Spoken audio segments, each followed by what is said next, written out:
সবাইকে ধন্যবাদ জানাই। আমি প্রথমে সম্মানিত উপস্থিতি, আপনারা জানেন মাদকের দাবাল ছায়ায় আমাদের আজকের এই যুব সমাজ ধ্বংস। এই যুব সমাজকে রক্ষা করতে হলে আমাদেরকে এই মাদকের ব্যবসা বন্ধ করতে হবে। সম্মানিত উপস্থিতি, যারা এই ব্যবসা করে তারা আমাদের আশপাশে আছে।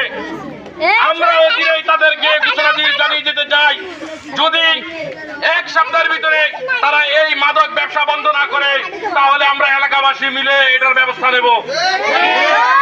সম্মানিত উপস্থিতি, বারবার আমরা বলছি, বলার পরেও এই মাদক ব্যবসা চলছে। আমরা আর থামবো না। এই মাদকের কারণে আমাদের দেশ নষ্ট হচ্ছে, আমাদের এলাকা নষ্ট হচ্ছে, যুব সমাজ ধ্বংস হচ্ছে, আমাদের বন্ধুদেরকে ইফতিজিং করা হচ্ছে, এই মাদককে নেশা করে আমাদের মাদেরকে দুর্ব্যবহার করা হচ্ছে প্রত্যেক ঘরে ঘরে।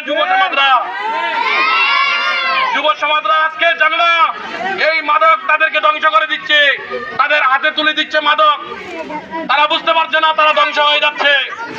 আমি আজকে জানিয়ে দিলাম যে অল্প কিছুদিনের ভিতরে আমরা এটার ব্যবস্থা নেব, এর জন্য অতি দ্রুত তারা বন্ধ করে দেয়। সম্মানিত উপস্থিতি, এই বলছে আমাদের সম্মুখে বক্তব্য নিয়ে আসছেন আবুল বাশার।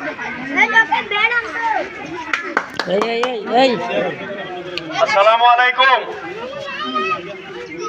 আমরা অত্যন্ত আনন্দিত এই জন্য যে অতীতে আমরা এই মাদক বিরোধী আন্দোলন করতে গিয়ে দেখা যাইতো একটা পাড়া বা একটা মহল্লায় করতো, কিন্তু আজকে আমরা সমস্ত গ্রাম, উত্তর পাড়া, দক্ষিণ পাড়া, পূর্ব পাড়া, টোটালি গ্রাম আমরা একত্রিত হয়েছি।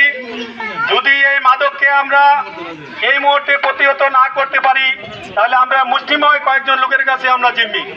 তো আমরা চাই, আমরা যারা একত্রিত হয়েছি সকলে একত্রিত হয়ে তাদেরকে কিভাবে দমন করা যায় আমরা ওই ব্যবস্থাই নেব ইনশাআল্লাহ।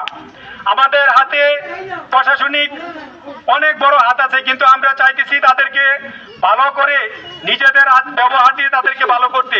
যদি আমরা তাদেরকে নিজেদের ব্যবহার দিয়ে ভালো না করতে না পারি তাহলে আমরা আইনের ব্যবস্থা নিতে বিন্দু মাত্র দ্বিধা করব না ইনশাআল্লাহ। আমাদের গ্রামে 2 জন এসপি আছে, আমরা যেই কোনো মুহূর্তে যদি ইচ্ছা করি আজকে ইচ্ছা করলে আজকে তাদেরকে অ্যারেস্ট করে দিতে পারি, কিন্তু আমরা চাইতেছি তাদেরকে এরকম কোনো অবস্থায় না ফেলে তাদেরকে আমাদের সাথে একসাথে করে ভালো করার জন্য।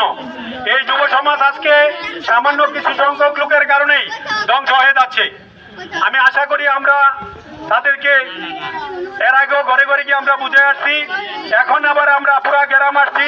যদি তারা অচিরে এটা বন্ধ না করে আমাদের যেই ব্যবস্থা নেওয়া দরকার ঠিক আমরা সেই ব্যবস্থাও নিব।